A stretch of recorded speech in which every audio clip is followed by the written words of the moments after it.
Thank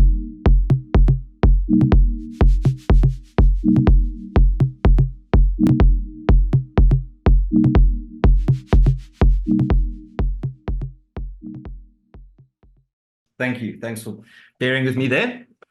So yes, I'm Clint Halkett-Siddall, Operations Director here at Crow. As Aisha said, I've been here for just over 5 years now. And I'm going to discuss a bit more about wildlife rehabilitation in KwaZulu-Natal, and a bit more about Crow itself. We'll discuss some cases that came through our doors, as well as reasons for admissions, and also ways that we can be assisted in the future. So just to start off, Crow is South Africa's oldest wildlife rehabilitation centre. We were founded in 1977 by Zelda Mallet in her garage. Before moving on to our current property, which is in Yellowwood Park, Durban. It's the old waterworks plant, which we took over in 1980. And that's really when we became official with all the permits and paperwork required to run a wildlife rehabilitation centre. And at that stage, we were the only wildlife rehabilitation centre in South Africa. Since then, there's actually been a number of other rehabilitation centres across the country open up. And we are also a proud member of CORE, which is the Coalition for Rehabilitation of Wildlife Expertise. So that is linking all the wildlife rehabs around the country with permits and that are accredited with the NSPCA to work together to assist when, for example, if we get a call from animal for a rescue in Gauteng, we're able to link them up with the correct rehabs that side to rescue the animals. And we also share our expertise. For example, if we get an animal in that we're not so familiar with working with, we'll then connect to another member who has got a lot of experience with that animal, and we'll give each other advice and information. Today, we are still South Africa's or KwaZulu-Natal's only fully permitted wildlife rehabilitation centre. That is for all threatened and protected species. We have permits for every single threatened and protected species, both terrestrial as well as marine. And then we also have permits for every other species of indigenous wildlife within the country. And we do, being an NSPCA accredited facility, we are then able to, if the SPCA picks up any wild animals, they're able to take it through to us. If it's a non-accredited rehab, they aren't actually allowed to hand over a wild animal to a facility that's not an accredited rehab. So that obviously goes with all the inspections, annual inspections. The SPCA comes through with surprise inspections every month or so, sometimes twice a month, just to make sure that we're keeping to the high standards. And yes, so I've got a short little video to play here, just 1 minute. We try to keep it short. Just with some of the recent releases, which is obviously the best part of what we do. Every single animal that comes into our care, the aim is to release it back into the wild. And so for us, the most rewarding part of our job is to see them go back into the wild, which is where they belong.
So we do have 4 main core kind of responsibilities at Crow. The first one is obviously to rescue. So we rescue all animals throughout the whole of KwaZulu-Natal, all indigenous wild animals throughout KwaZulu-Natal that have either been injured or orphaned, sometimes displaced. And we rescue between 3,000 and 4,000 wild animals every year that come through our doors. And at any given time, we generally have between 300 and 600 animals on property. At the moment, being the height of our busy season, which we call baby season, we've got around about 600, just under 600 animals on property right now. We actually have an exciting release today. We left this morning, well, we woke up this morning at 5 a.m. to start catching the vervet monkeys, which is the longest part of our wildlife rehabilitation program. It takes up to 5 years because you do have to get the troop structures correct so that they can fend for themselves and defend the troop once they are released. And they were packed up this morning into our transport boxes and sent through to Pongola. It's about a 7.5 to 8 hour drive. there's a 40,000 hectare reserve that we will be releasing on. So it's not just a straight release, we call it a cold release. So basically we've got a hacking cage set up there, which is a smaller temporary cage. And the vervet monkeys were put in there this afternoon when they arrived at Pongola. And they will be spending the next couple of weeks there where we assist or we supplement feed them in the enclosure. They adapt to the environment, and then we open up for them and continue to assist feed for a couple of weeks after that. As we notice that they're eating less and less from the supplementary feed, we know that they're adapting more and more to their environment and to their natural food and foraging for themselves. And then we stop that process totally. So every single animal that comes into our center, the aim is to release the animal. And the video we just showed was just a short clip of a few of the animals that we've released recently. Then obviously the rehabilitation program, as I touched on, vervet monkeys is a very long rehab. Baboons, which we are not working with anymore. We still a holding facility for baboons, but we do have another rehab that's actually got large grounds that can keep the baboons. That's a 6-year program. Your garden variety birds can be anywhere from 6 weeks to 8 weeks if they come in as a tiny little baby pinky, whereas some of your antelope will be 7 to 9 months. So it just varies depending on species, and then obviously depending on the species if they can be released at a certain period of at a certain time or not. For example, migratory animals, obviously you have to release them when the animals are naturally found here in South Africa. So the rehabilitation program is quite intensive, and I will discuss a little bit more about what our nurses go through during the baby season a little bit later. And then rescues, we do operate 365 days a year, 7 days a week. And we are operational from 7 a.m. to 5 p.m. and then we do an after hours until 8 p.m. every day. And education, we believe, is the key to conservation. That is something that actually Cheryl Ogilvie, I think, installed with me when I was younger. And we'll touch on the numbers of learners that we've educated over the years. But education's always been a core part of Crow. There's photographs of Crow in the 1980s where we had a small little tent outside with a little cover, and that was where we would educate the public. Now we've got a full-on a full-on education center that seats up to 60 learners at a time. And we also go out to schools for education purposes. And we've developed our program to now have 6 main focus areas. As we were saying, we work towards the IWRC standards, which is the International Wildlife Rehabilitation Council. And I've mentioned we are NSPCA accredited, as well as we are affiliated with the EKZN Wildlife for all of our permits. So all of our permits, except for the TOPS marine permit species, come from EKZN Wildlife. The TOPS marine species permits then come from the national department, because it is involving international waters. So just some facts and figures with Crow. Over the past 43 years, we've rescued over 170,000 animals. And since 2012, when we rebranded our wildlife education program into the Wildlife Warriors, we reached over 160,000 learners. We are on a 4-hectare property, and at the moment we have 103 enclosures, which we house our animals in. And we do have a volunteer program that brings in much needed income and educates international volunteers. We have a lot of students that are studying veterinary sciences or environmental sciences that come through to work with us. And that accommodation sleeps up to 14. It was 10, but we have increased the capacity to 14 now. And just some of the top animals, as I mentioned, we do work with everything. In the past, we did have rhino in here. We've had lions here, but obviously with rhinos and the security at the moment, they are specialized rhino orphanages. So we don't work with the rhinos anymore. The security is extremely intensive, but things like banded mongoose, dussies, genets, vervet monkeys, water mongoose, all very common urban animals. All types of antelope species. We do have a blessbok at the moment. We've got a blue duiker and a gray duiker. And then all birds of prey. Tortoises is one of the species that, unfortunately, in the past, up until February last year, was never allowed to be released because conservation was concerned about what we call genetic contamination. So that would involve, for example, somebody going to Gauteng, picking up or buying a tortoise on the side of the road, bringing it back here, realizing that it's not actually a good pet, or they can't look after it, or they tried to rescue it from another area and they thought that they were rescuing it when it actually probably didn't need help. Comes to our facility and we don't actually know exactly where it came from. So it can't be released. Otherwise, it could contaminate the genetic pool of the tortoises here in KwaZulu-Natal. But recently, the studies have been done where they've done genetic testing all over the country. And so now it is a very intensive program, but you can test. I think we were testing for 8 hours and we only managed to test 17 of our tortoises, none of which unfortunately came from KwaZulu-Natal, but we can test. And if they do come from KwaZulu-Natal, there's an 8-month quarantine period. Then we take them to the reserve and they set up in a boma for a year, and they're monitored for adapting to the environment. So they monitor their weight, their condition. If any animal does lose condition, it will have to be taken back to Crow. But those that go through the full process, they then are post-release monitored for a year with telemetry equipment. So it is quite an intensive operation. All sorts of reptiles, owls are very common that come in, especially the eagle owls. Bush babies are fairly common as well. We do have 4 babies that were orphaned babies that are in our care at the moment. And then all your garden variety birds probably makes up about 40 to 50% of the animals on property at any given time. Now, when it comes to wildlife rehabilitation, the 3 S's are always easy and good to remember. The first one is obviously to be sure. As I mentioned earlier, somebody picking up a tortoise on the side of the road that just crossed the road.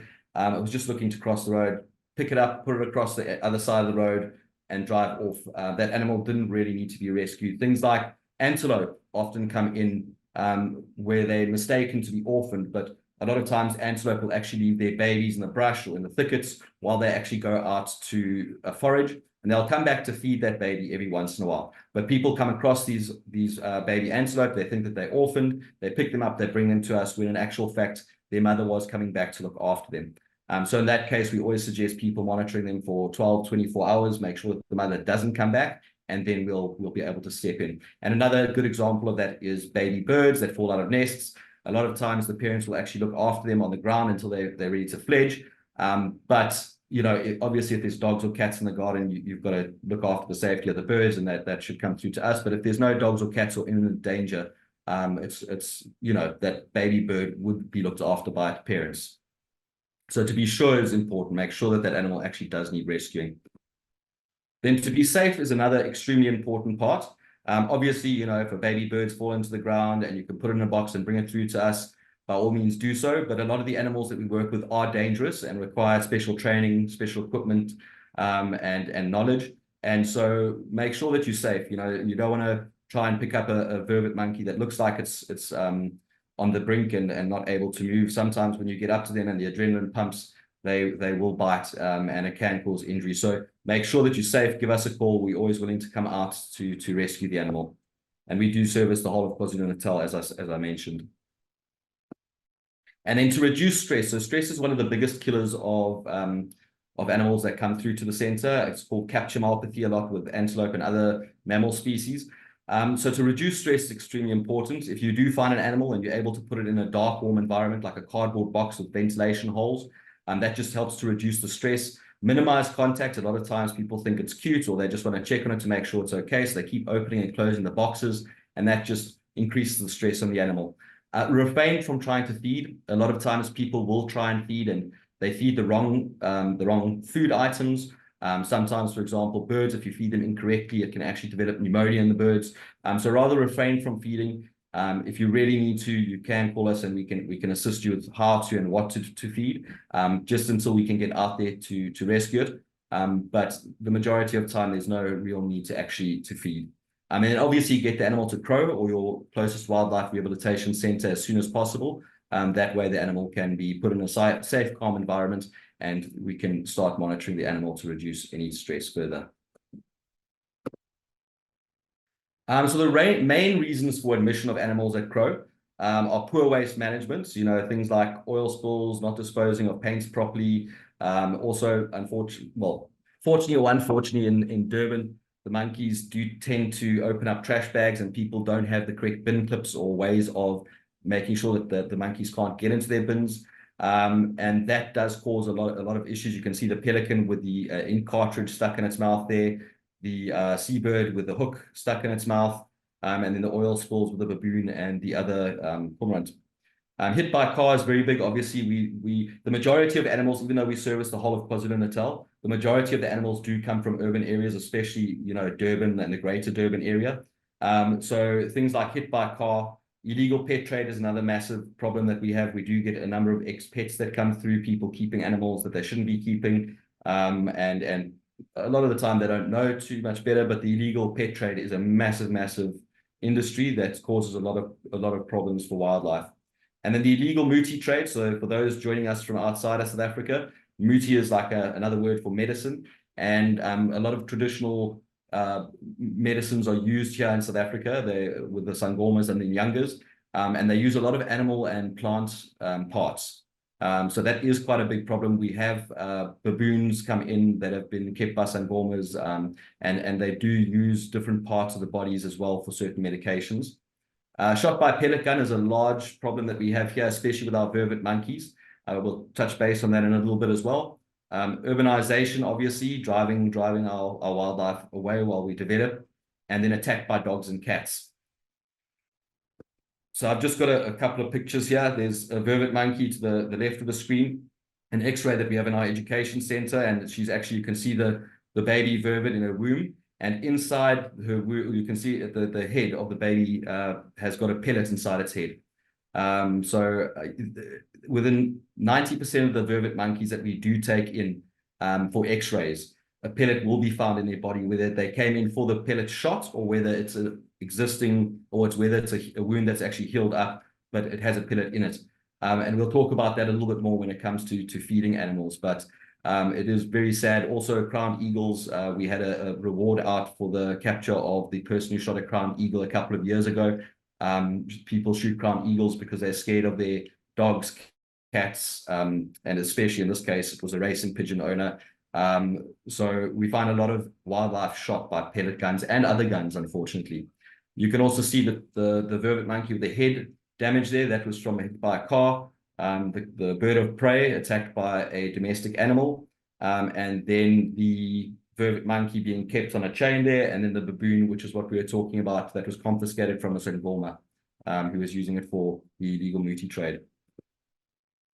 And then urbanization, these are the most common species that we get in due to urbanization. They're very common around our greenbelt areas. They do venture into people's home. Banded mongoose, we usually get calls where they've found their way and made their home underneath somebody's house. Egyptian geese, if people have got pools, they often find their pools attractive and they will try to raise their family in the garden. Vervet monkeys, which traverse the areas, and they do have their set routes. It's quite easy to work with them and know when they're coming around and move your dog bowls out the way, keep your windows closed, etc. But unfortunately, they do have a lot of human-wildlife conflict there.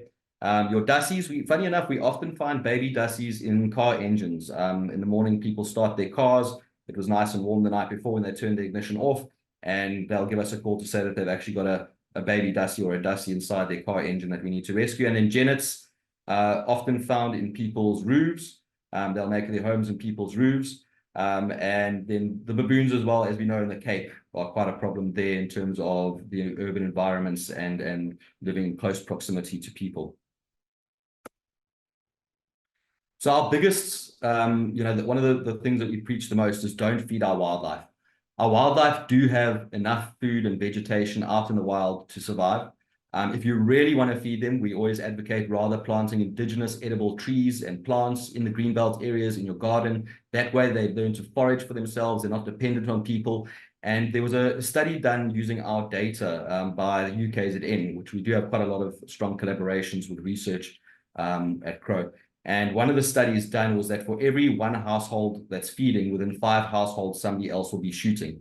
So the monkey sees a person as a food provider. They lose their fear of people. The other person despises monkeys. He goes into their yard and he gets shot. So it's actually causing more harm than good. Also, the bottom picture there, that's a troop of monkeys that was poisoned. So by the monkeys being used to being fed by people, used to eating human food, that then allows people that they become easy prey, should we say, to people who don't like vervets. And that was the whole troop was unfortunately poisoned. And then they also become easy to catch. So, for example, the white monkey in the box there is a tradition here in South Africa that if you paint a monkey white, it will chase the other monkeys away, which actually causes tremendous harm to that monkey that's been painted white, not just because of the paint, but he becomes ostracized by the troop and attacked by the troop. But it's also easy for people to capture them to do such a thing. And then, unfortunately, the monkey that's been run over in the screen there, that is also waste management as well. You know, when I was younger, I always thought, well, apple cores are biodegradable. You throw it out your window while you're driving. No plastic, nothing like that, but an apple core is something biodegradable. But what you don't realize is that apple core could roll back into the road. A monkey or a wild animal sees that as food, walks into the road to collect it, and unfortunately then gets hit by a car. We do have a lot of orphaned animals that come through from their parents being hit by cars. So here we've got one of our clinic nurses, and that's our ops room.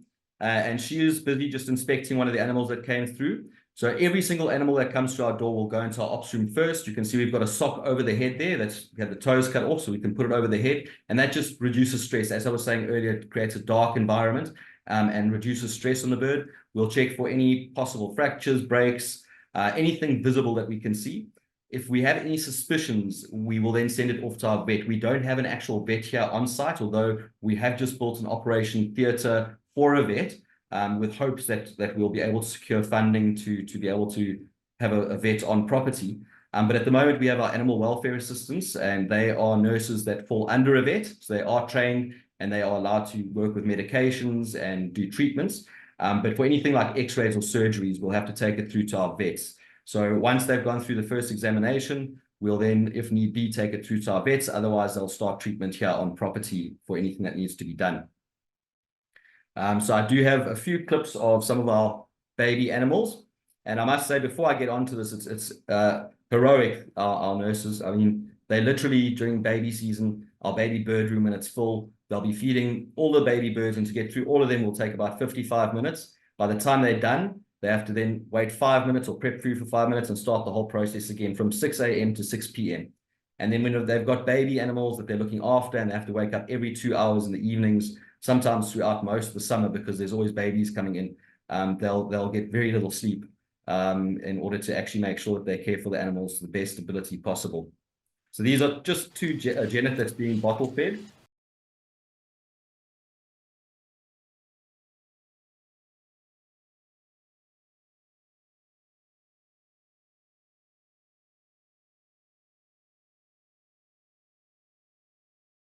And then we've got the Janet's calling to be fed.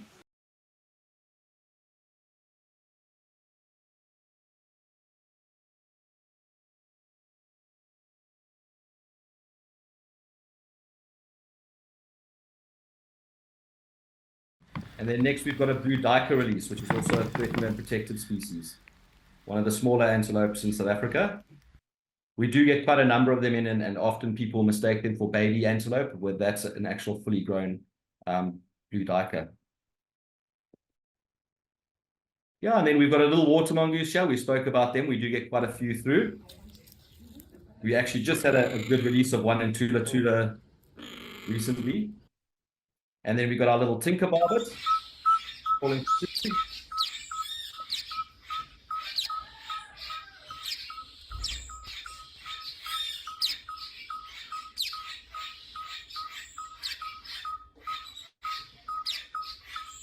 So that's good.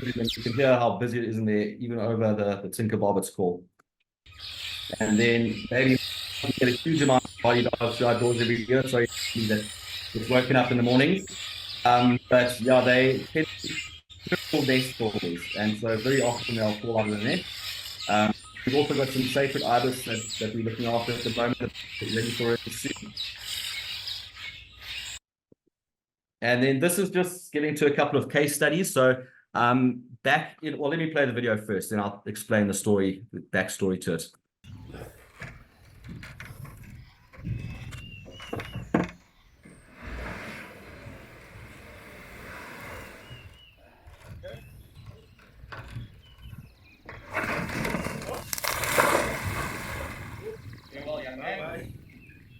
Yeah, so this was a crocodile. It was a 2.1-meter crocodile. Now, in KZN, there's a lot of crocs that have escaped over the years from crocodile farms, etc., and they've established natural populations in some of the river systems.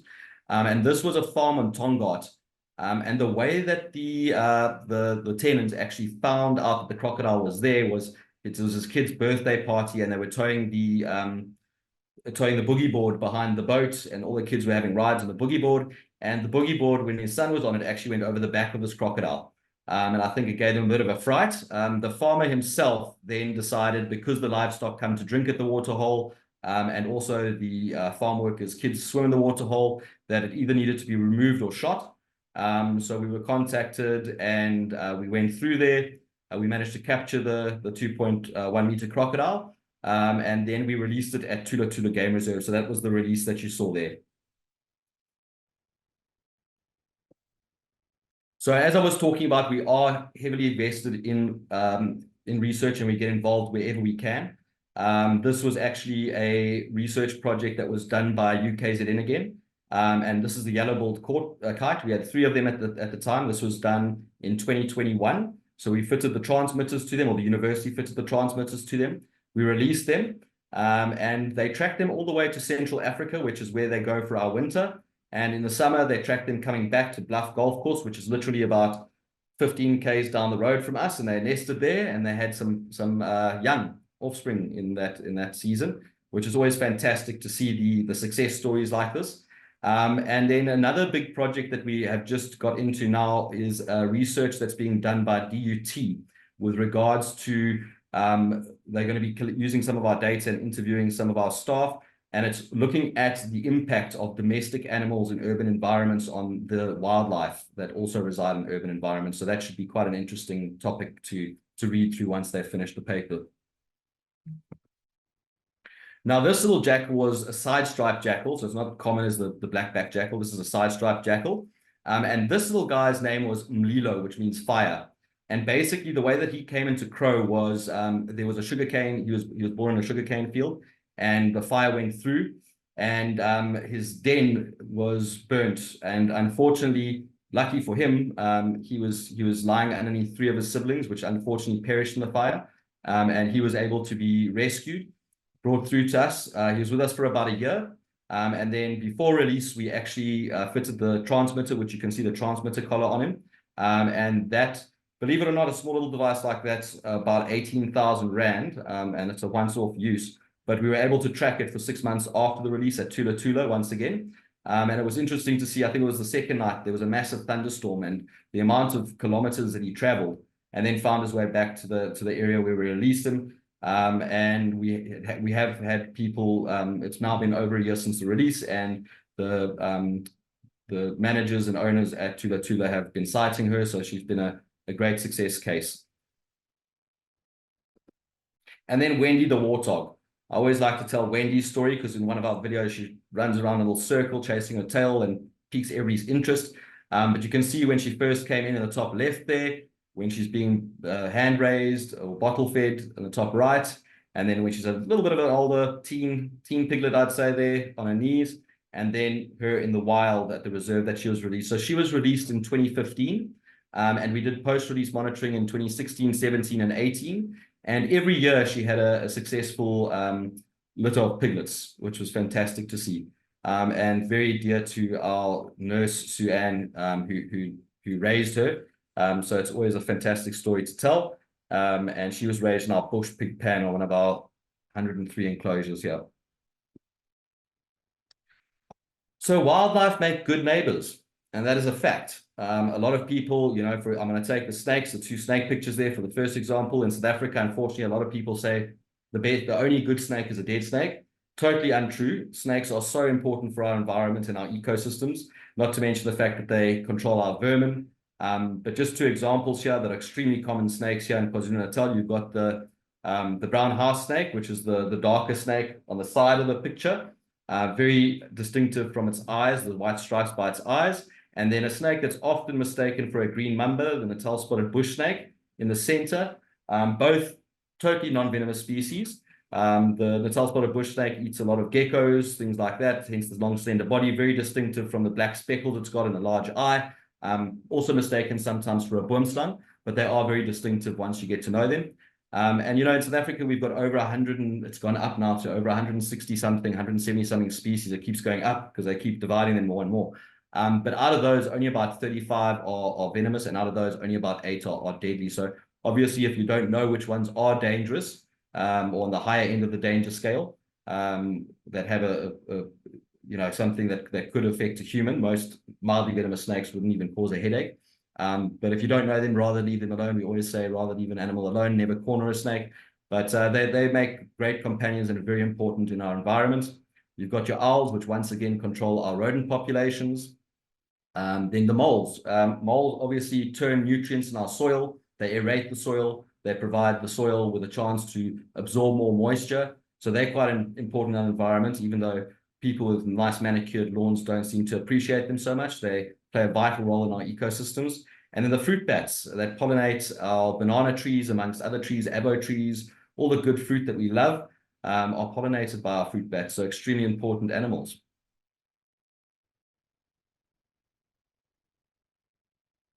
And then just in terms of Crow itself, we are a non-profit organization and we also a public beneficiary organization, which means that we are able to issue Section 18A tax certificates for any donations made, and we don't receive any government funding. So we're totally reliant on the generosity of the public, corporates, and other trusts and foundations for our survival. We have been going for 43 years, but we have had some close calls along the way. So funding is always something that's very important to us. And all the support that we can get is always appreciated. Now, I'm going to go into some of the ways that Crow actually generates funds. Firstly, through once-off donations. So generally, that would come from when an animal gets dropped off or when we go out on a rescue. Often members of public will give us a small cash donation to thank us for our time and to go towards the care of the animal. We have our 1,100 Club, which is actually a membership of Crow. It's a monthly donation of 50 Rand or more per month. So the little is 50 Rand, which is less than a cup of coffee here nowadays. You can have a great impact to Crow. You know, the whole idea of the 1,100 Club was to have 1,000 people donating 100 Rand a month. We are rebranding at the moment. But as a member of the 1,100 Club right now, one of the benefits this year will be a lucky draw where you could win a chance to get a weekend away at 2 for Tula Tula or a weekend away as well in Mozambique for 4. So there's always some benefits we're trying to add to encourage people to become monthly members. We've also got our sponsor and animal page on our website, and our website is www.crowkzn.co.za. So you can go into our website. We don't have all of our animals on there, obviously. We are trying to populate the page a bit more with some of the animals that are here for longer term. But you can put a once-off donation or a monthly donation towards that animal. You receive a sponsorship certificate and updates, as well as an update for the release. And we keep you quite involved with that animal's life here at Crow. But then our company sponsorships.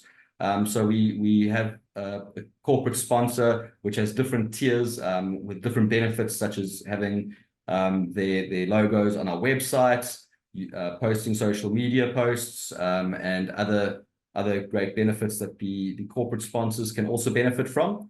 And then our international volunteer program is our largest income generator at Crow. So definitely with COVID, it was quite a big downer for us, not being able to have our volunteers here, because they generate anywhere from up to about 50% of our overheads each month.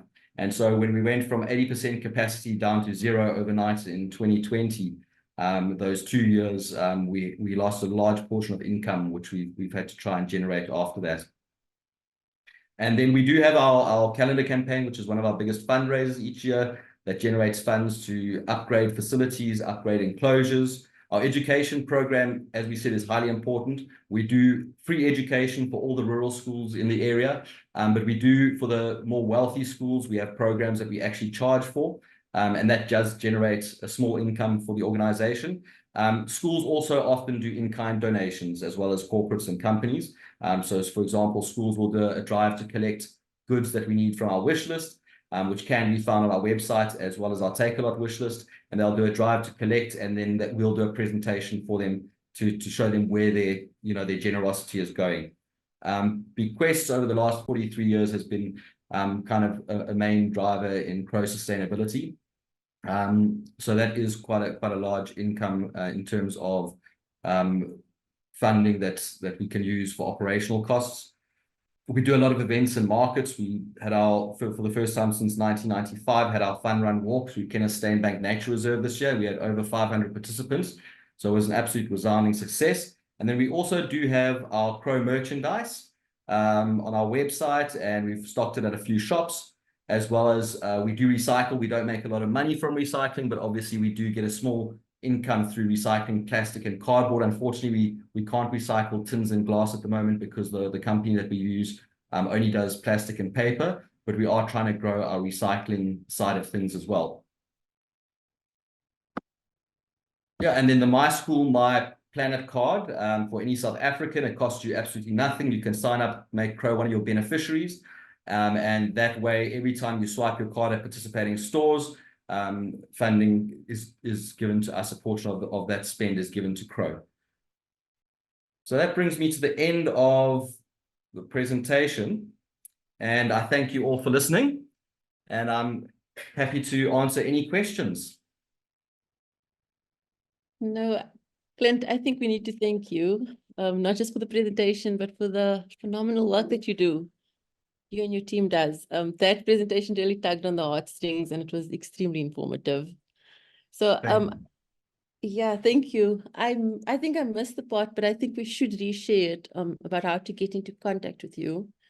So if us as the general public, if we do find an animal that we think should be rehabilitated, do we contact you, and do you then come to the place where, for example, if I don't know, Heberdean, I'm just thinking of KZN, and I have an animal, then do you come to Heberdean, or do we take the animal to you?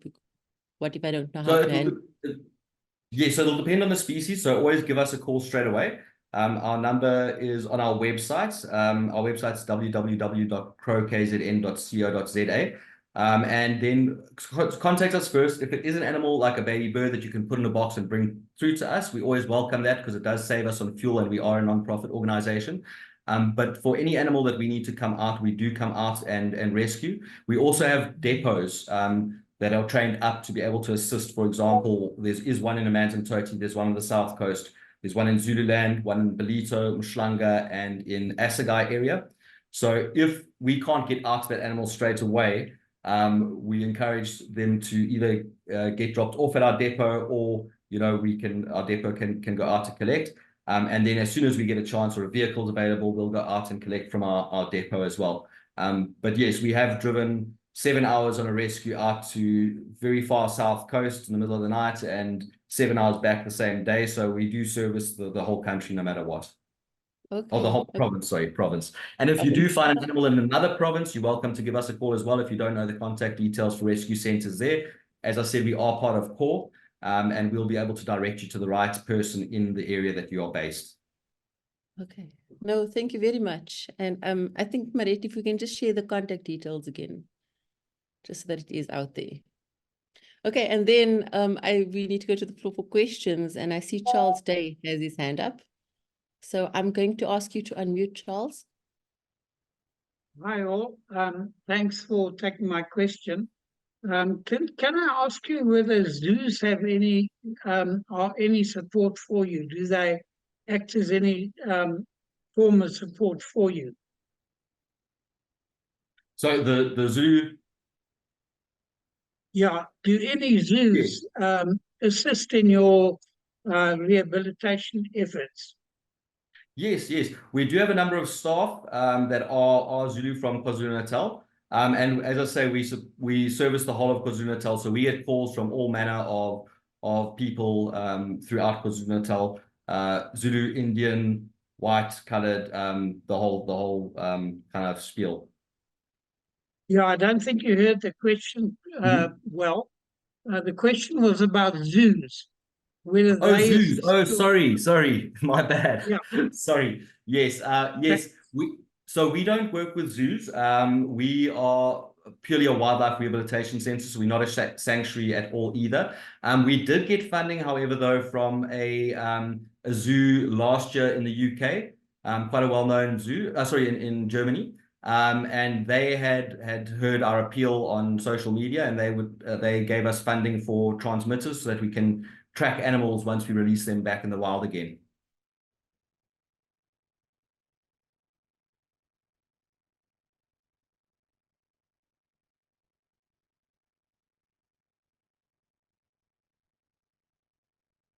Oh, does that answer your question? Okay, I think that answers. Thank you, Clint. Of course, next is Marty with a question.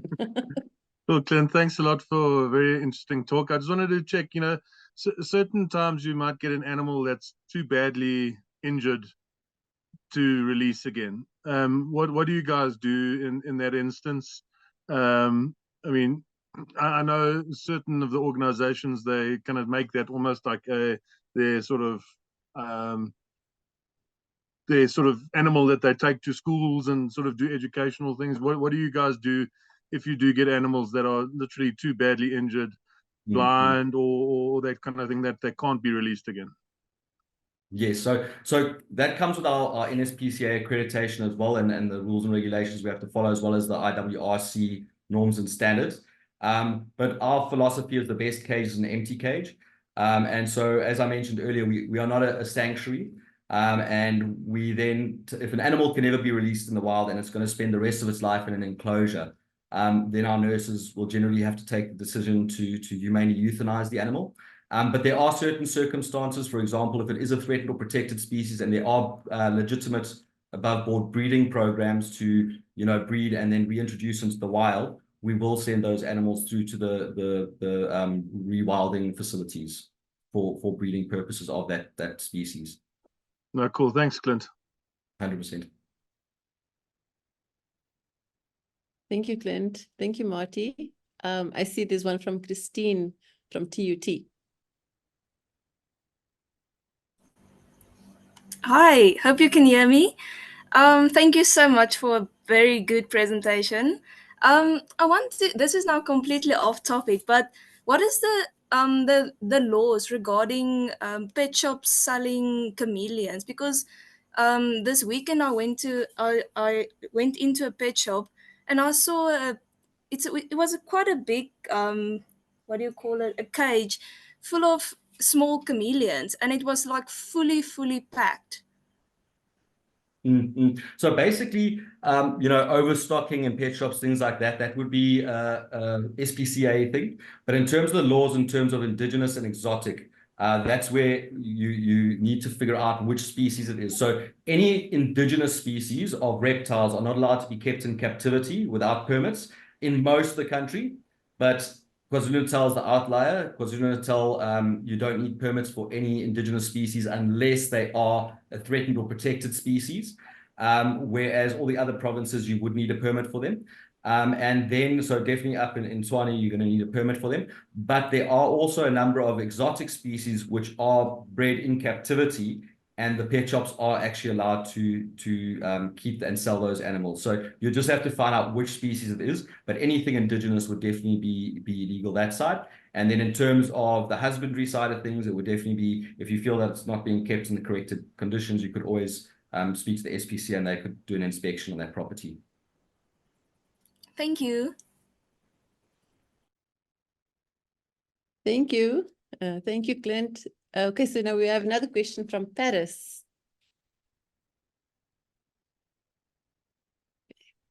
Hi. I was interested to know how do people get in contact if they want to join your volunteer program. I actually have a friend that's a veterinary nurse at the moment, and just the other day she was talking about wanting to go to South Africa actually and do some volunteer work. And you'd mentioned it in your presentation. I didn't realize that you actually did something like that. So I was wondering if there was if there's something on your website that she could see, or if there's some contact details of someone she could get in touch with. Yeah, I know a few other people that might be interested as well. Fantastic. Thanks, Paris. Yes, there is. So you can find our details. There is a contact page on our website as well. Alternatively, she can also email volunteer@crowkzn.co.za. And then we'll be able to send through all the information, the rates, and all the queries that they might have. Thank you. Thank you. Thank you, Paris. Thank you, Clint, and Marie did just share those details in the chat now. So, Dr. Siddall, I'm not sure if I saw your hand up. And then Diane. Hi. We're in the dark here. But thank you, Clint. Always good. I know the good work Crow is doing. And I mean, this has started a long way before you even started at Crow. And you started with your snakes. I remember still going down to the croc house and yeah, those rats you were breeding to feed the snakes and so on and so forth. I'd just like to congratulate you on all the hard work that you are doing. And I just bless you with many, many, many more years in the work that you are doing. And I know the passion that you have, and I've seen it for years. But just continue. That I've just got a comment, Marty.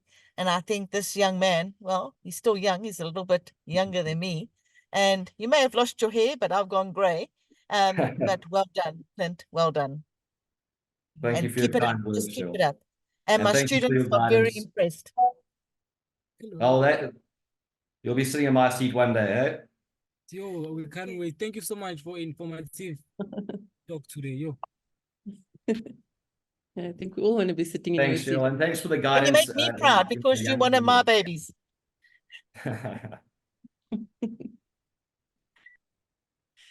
Okay, so there's in the chat, Mulay is asking me to kindly share the volunteer inquiry email, please. So I think Marit did share the link, which is just above that.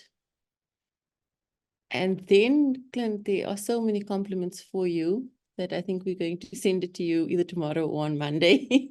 Perfect. That is Thanks. all in the chat. So yeah, thank you, Clint. Thank you for your great work.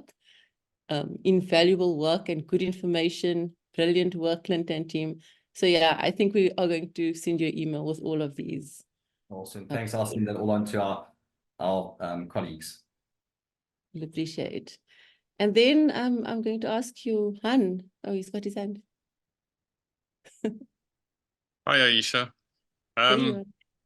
I would just like to encourage the Unlocking Nature community to consider supporting Clint. They have had, as they mentioned, a difficult time through Crow, through COVID. As he mentioned, they are very, very focused on the rehabilitation work. And not that it's wrong, but many other, their energies are focused on that. And that means that they are probably sacrificing opportunities to earn income should they focus on a more entertaining kind of venture. And I'm not saying it is wrong when organizations make that choice, but if you have limited resources, you have to choose where you spend your energy. I think the good work that they have been doing has been shared efficiently tonight. So if you want to support a wildlife rehabilitation center, and it matters these days because the space for wildlife to exist and coexist with humans are becoming more and more threatened. So releasing wildlife back into the wild is definitely makes a difference. So if you want to support the work of Crow, please get in touch with Clint. And Clint, thank you very, very much for your presentation and the work that you do. We really, really appreciate it. And thank you for people that have joined us from the UK, Canada, all over tonight, from Germany. It's great to have you all with us, and we look forward to having you with us again next week, where we look at interesting career opportunities in conservation. So please don't miss this. Thanks, Thank you, Jan. Thanks for Aisha. the kind words. Thank you, Clint.